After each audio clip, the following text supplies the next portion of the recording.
கனவு பட்டறை 18வது வாரம் முடிஞ்சாச்சு. இந்த வெற்றியாளர், இன்றைய வெற்றியாளர் யார்? இளவரசனா, ஸ்ரீகண்டனா, அரவமலையா, ஐடென்டியா? வெல், இந்த 2 டைரக்டர்ஸுமே நம்மகிட்ட பேசியிருந்தாங்க. அவங்களுடைய கருத்துக்களை மறுபடியும் ஒரு வாட்டி நம்ம கேட்டதுக்கு அப்புறம் முடிவுகளை நான் சொல்றேன். இதோ அவங்களுடைய கருத்துக்கள் உங்களுக்காக. எனக்கு ரொம்ப பிடிச்ச சீன் வந்து ஹீரோயின் வந்து ஹீரோ கிட்ட ப்ரொபோஸ் பண்ற சீன் ரொம்ப பிடிக்கும். ஏன்னா அவங்க வந்து டேரக்டா ஐ லவ் யூன்னு சொல்லிட மாட்டாங்க. அந்த ஒரு 2-3 நிமிஷம் வந்து அவங்களை வெறுப்பேற்றுற மாதிரி, ஒன்று எனக்கு பிடிக்கும் ஆனால் வீட்டில் ஒத்துக்க மாட்டாங்க, ஆனால் எனக்கு இதை பற்றிலாம் கவலை இல்லை, ஐ லவ் யூன்னு சொல்றது எனக்கு ரொம்ப க்யூட்டாக இருக்கும். எனக்கு ரொம்ப பிடிச்ச சீன். பர்சனல் அனுபவமா? இல்லை, அதெல்லாம் இல்லை. இல்லையா? பர்சனல் எக்ஸ்பீரியன்ஸ் தான் எடுக்க நினச்சா ஸ்பீல்பர்க் படமே எடுத்துருக்க முடியாது. ஏன்னா எல்லாமே ஃபிக்ஷன். கரெக்ட். நான் இப்போ என்ன கேட்டேன், திடீர்னு ஸ்பீல்பர்க் கூட்டிட்டு வரீங்க? இந்த டிசீஸ் ப்ரோசோபாக்னோசியான்ற டிசீஸ் செகண்டரி தான். ஃபர்ஸ்ட் வந்து நான் இந்த மாஸ்க் எல்லாம் போட்டுட்டு இந்த கடையில எல்லாம் வெளில நிற்பாங்க. ஸோ நான் சின்ன வயசுல பார்த்தீங்கன்னா அவங்களெல்லாம் டீஸ் பண்ணிட்டு எனக்கு ஒரு சம்பவம் நடந்துச்சு. ஸோ அப்போ வந்து அப்பா சொன்னாங்க, அவங்களெல்லாம் போய் டீஸ் பண்ற வேலை வச்சுக்காது, அவங்களோட லைஃப் ரொம்ப கஷ்டம். ஸோ ஒரு 100 ரூபாய் 200 ரூபாயும் அவன் அந்த ட்ரெஸ்ஸை போட்டுட்டு காலையிலேருந்து வெயிலே நின்றுட்டு இருப்பான் அப்படின்ற மாதிரி சொன்னாங்க. ஸோ அது வந்து எனக்கு இப்போ ஸ்ட்ரைக் ஆச்சு. சரி, இவங்களை பத்தி நம்ம பண்ணலாமே அப்படின்னு சொல்லிட்டு, இவங்களுக்குள்ளேயும் ஒரு கனவு எல்லாமே இருக்கும், ஒரு நல்ல இது கிடைக்கணும்னு இருக்கும். பட் கடைசியில பாத்தீங்கன்னா அவங்களுக்கு வந்து மிஞ்சறது வந்து இந்த வேலை தான் கிடைக்குது. ஸோ அதனால இதை பத்தி பண்ணலாம் அப்படின்னு சொல்லிட்டு நான் பிளான் பண்ணேன். அண்ட் இது மட்டுமே ஒரு விஷயமா இருக்காது, ஐடென்டிட்டின்னு சொல்லிட்டு சரி இப்போ நம்ம ஃபேஸை பத்தி பேச போறோம். ஸோ அப்போ வந்து ஃபேஸ் சம்பந்தமா ஒன்றும் புதுசா ஏதாவது ஒன்று சொன்னா நல்லா இருக்கும் அப்படின்னு தோணுச்சு. ஸோ இன்ஸ்பிரேஷன் கண்டிப்பா வந்து நிறைய படம், 3ஆம் பிறை இது மாதிரி படம் இருக்கு எனக்கு இன்ஸ்பிரேஷன். ஸோ அதனாலதான் வந்து அந்த மாதிரி ஏதாவது புதுசா அதுல சம்திங் எஃப் டு டெல் அப்படின்னு சொல்லிட்டு இதை பத்தி நான் வந்து சும்மா திங்க் பண்ணேன். ஆக்சுவலா ஃப்ராங்கா சொன்னா இது யாருமே நம்ப மாட்டாங்க. சும்மா நான் யோசிச்சது. இப்போ நம்ம சும்மா பார்த்துட்டு இருக்கோம், பார்க்கும்போது அவரோட ஃபேஸ் மட்டும் நம்மளுக்கு மறந்து போச்சுன்னா எப்படி இருக்கும்? ஐயோ, அது நிறைய வருங்க எனக்கு. இவங்களை எங்கேயோ பார்த்துருக்கேனே அப்படின்னு ரொம்ப நேரம் என்ன முடிச்சுட்டு இருப்பேன். கனவு பற்றை இந்த வாரம் யார் வெற்றியாளர்? 17 வெற்றியாளர்களோட இந்த 18வது வெற்றியாளரும் சேர போறாங்க. 2வது இடத்துல இருக்கும் அந்த இயக்குனர் இளவரசன். ஆரோமலை அப்படிங்கிற குறும்படத்தை இயக்கியிருக்காரு. சந்தேகம் அப்படிங்கிறது வந்து ஒரு கெட்ட சரக்கு, அது இருக்கிற இடம் வந்து நல்லாவே இருக்காது அப்படிங்கிறத வந்து இவருடைய பாணியில காமிச்சிருந்தாரு. அந்த குறும்படத்திலேருந்து உங்களுக்கு ஒரு சில காட்சிகள்.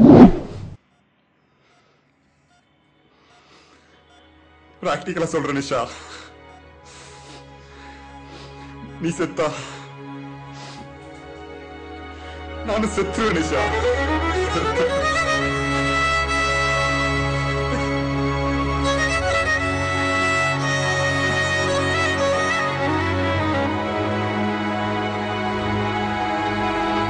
இதயம் செயலில் அந்த போதும் நான் மறுகணம் உயிர் பெற வேண்டும்.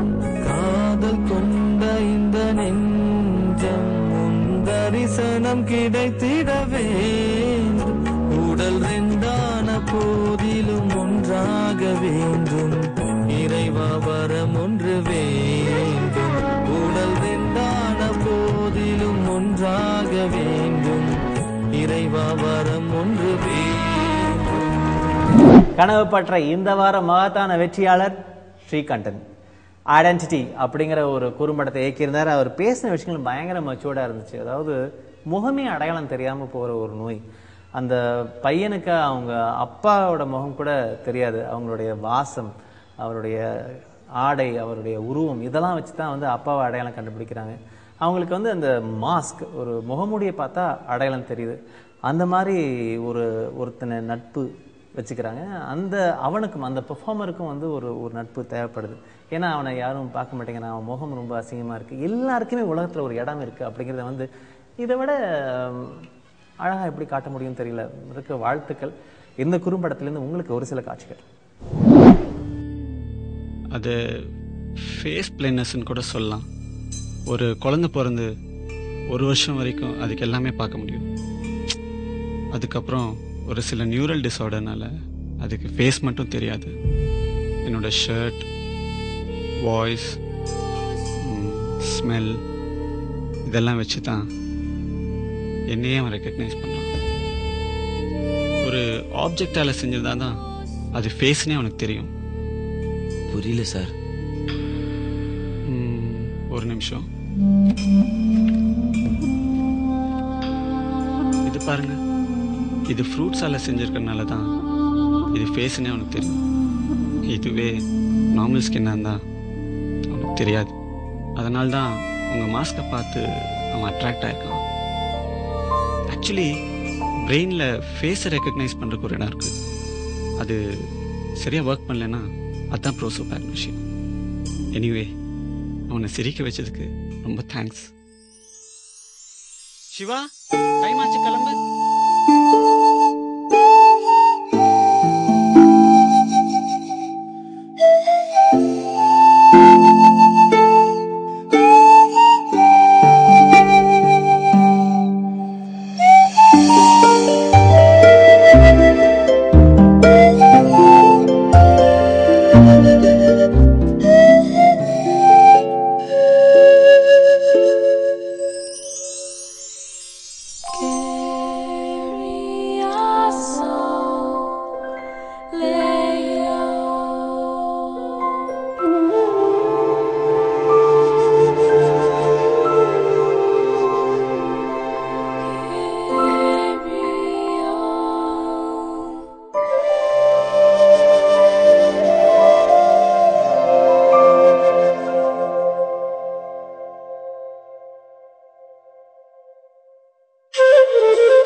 இந்த வாரம் வெற்றிகரமாக நிகழ்ச்சி முடிஞ்சாச்சு.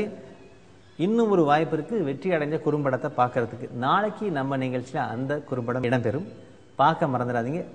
அது வரைக்கும் உங்கள்கிட்ட வணக்கம் கூறி விடைபெறுவது ஆனந்தக்கண்ணன். இங்கு எனக்குன்னு ஒரு இடம்,